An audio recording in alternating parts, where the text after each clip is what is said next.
ভাই যে প্রশ্নটা করলেন এটা করে থাকেন খ্রিস্টান মিশনারিরা পবিত্র কোরআনের বিরুদ্ধে।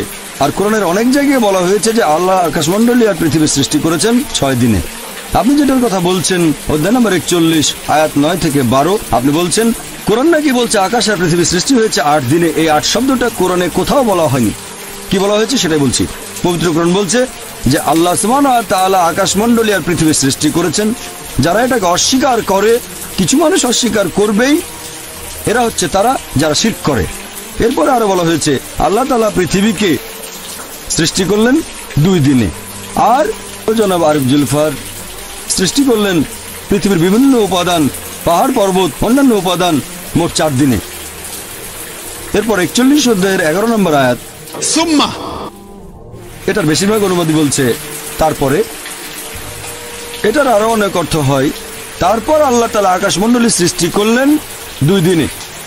এখন সাধারণভাবে মানুষ বলবে 2 যোগ 4 যোগ 2 সমান সমান 8, তবে 8 শব্দটা কোরআনে নেই। আল্লাহ আকাশমণ্ডলী সৃষ্টি করেছেন 2 দিনে।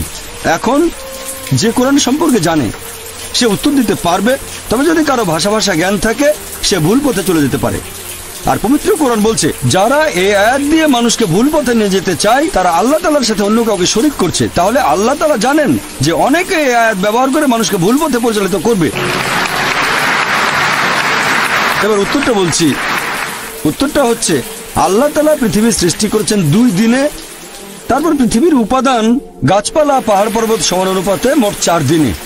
সুম্মা, আরবি সুম্মা শব্দের আরেকটা মানে হচ্ছে একই সাথে।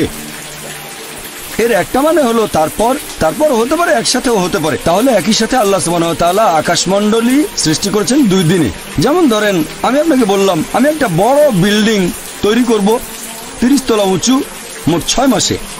এটাই আমার কথা। এখন আপনি যদি খুঁটিয়ে দেখেন যে আমি সেই বিল্ডিং এর ভেতরটা তার মানে তৈরি করব ফাউন্ডেশন 2 মাসে, আর স্ট্রাকচার সেখানে 4 মাস, পুরো 30 তলা। একই সাথে যখন তৈরি করছি ফাউন্ডেশন তখন কম্পাউন্ডের প্রাচীরও তুলে ফেললাম 2 মাসে। তাহলে যখন আমি ফাউন্ডেশন তৈরি করছি একই সাথে প্রাচীর তুলছি আমি, তার মানে এই না যে 2 যোগ 4 যোগ 2 সমান 8 মাস। অর্থাৎ যখন ফাউন্ডেশন তৈরি করছি তখন একই সাথে আমি কম্পাউন্ডের প্রাচীরও তুলছি।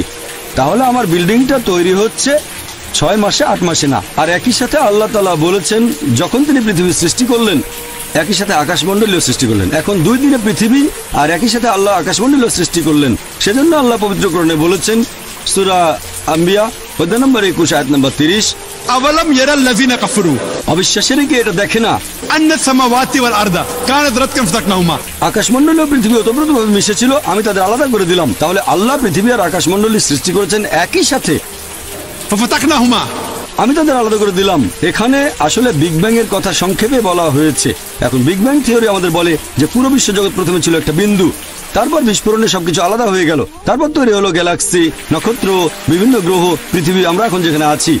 তাহলে বিগ ব্যাং এর ভিত্তিতে বিজ্ঞান কোরআনের সাথে দ্বিমত পোষণ করেনি যে আকাশমণ্ডলী যখন সৃষ্টি হয়েছে পৃথিবীও একই সাথে সৃষ্টি হয়েছে। এখানে প্রথম 2 দিন আর শেষ 2 দিন আসলে একই সাথে, এটা পরস্পর বিরোধী নয়। বলতে পারেন পুঙ্খানুপুঙ্খ রূপে। পুঙ্খানুপুঙ্খ মানে এখানে অন্যান্য বিষয়গুলো আছে, এটা পরস্পর বিরোধী না। পরস্পর বিরোধী মানে দুটো জিনিস একে অন্যের বিপরীত। পুঙ্খানুপুঙ্খ মানে অন্যান্য বিবরণগুলো দেয়া। যেমন ধরেন আমি আপনাকে বললাম যে আপনি সৎ, আগামীকাল বললাম আপনি খুব দয়ালু, এটা পরস্পর বিরোধী না, এটা পুঙ্খানুপুঙ্খ। আপনি সৎ, পাশাপাশি আপনি দয়ালু। তবে পরে যদি বলি আপনি অসৎ, সেটা পরস্পর বিরোধী হবে। এই আয়াতে পবিত্র কোরআনে বিস্তারিত বলা হয়েছে এই 6 দিনে কিভাবে সৃষ্টি হয়েছে। প্রথম 2 দিনে পৃথিবী, একই সাথে আকাশমণ্ডলী, আর তারপর 4 দিনে পৃথিবীর উপরের উপাদানগুলো যেমন পাহাড় পর্বত গাছপালা সব সমান অনুপাতে। আশা করি উত্তরটা পেয়েছেন। আমি পেশায় একজন ইঞ্জিনিয়ার। আপনাকে আমি একটা বিষয়ের উপর প্রশ্ন করতে চাই। পবিত্র কোরআন বলছে ধর্মের ব্যাপারে কোনো জবরদস্তি নেই, এটা হলো 1 নম্বর পয়েন্ট। আর 2 নম্বর পয়েন্ট হলো যে একজন মুসলিম ধর্মান্তরিত হতে চাইলে তার শাস্তি হবে, আল্লাহ না করুক, সেটা হবে মৃত্যুদণ্ড। আমার মতে এই ব্যাপারটা মনের মধ্যে একরকম জবরদস্তি সৃষ্টি করে যে ধর্মান্তরিত হলে আমি এই শাস্তি পাবো, সেজন্য এটা করতে পারবো না। এই ব্যাপারটা সম্পর্কে একটু পরিষ্কার জানতে চাই, আর আমি নিশ্চিত যে এই ব্যাপারে একটা ব্যাখ্যা আছে। ভাই খুব সুন্দর প্রশ্ন করেছেন। আপনি কোরআনের একটা আয়াত বলেছেন কিন্তু কোনো রেফারেন্স দেননি। সূরা বাকারা অধ্যায় নম্বর 2 আয়াত নম্বর 256 বলা হয়েছে লা ইকরাহা ফিদ-দীন, দিনের ব্যাপারে কোনো জবরদস্তি নেই। আর দিন বা ধর্মের একটা অংশ আপনি কারো উপর জোরাজোরি করতে পারবেন না তরবারি দিয়ে অথবা বন্দুকের নল ঠেকিয়ে। আপনার পরের প্রশ্নটা যে যদি কোনো মুসলিম ধর্মান্তরিত হতে চায়, এভাবে অমুসলিম হয়ে যায়, নিজের ধর্ম ত্যাগ করে, তাহলে তার শাস্তি হচ্ছে মৃত্যুদণ্ড।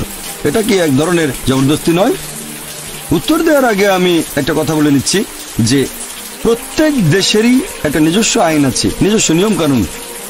আর বেশিরভাগ দেশেই বিশ্বাসঘাতকতার ক্ষেত্রে সবচেয়ে বড় শাস্তি, যেমন ধরেন একজন লোক হয়তো চাকরি করে আর্মিতে, আর ধরেন সে তার দেশের বেশ কিছু গুরুত্বপূর্ণ তথ্য, বিভিন্ন গুরুত্বপূর্ণ স্থান, এরকম তথ্যাদি পাচার করলো শত্রুর কাছে, তাহলে সেটা বিশ্বাসঘাতকতা।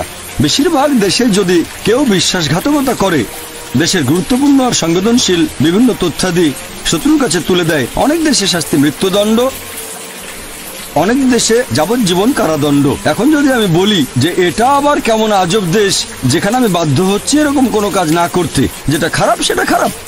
এখন একজন মুসলিম যদি অমুসলিম হয়ে যায়, এই নিয়মটা শুধুমাত্র ইসলামিক দেশে। যদি সেই মুসলিম যে এখন হয়েছে মুরতাদ, সে যদি তার নতুন ধর্ম প্রচার করে আর মানুষকে প্রতারিত করে, এমন হলে তাকে মৃত্যুদণ্ড দেওয়া হবে।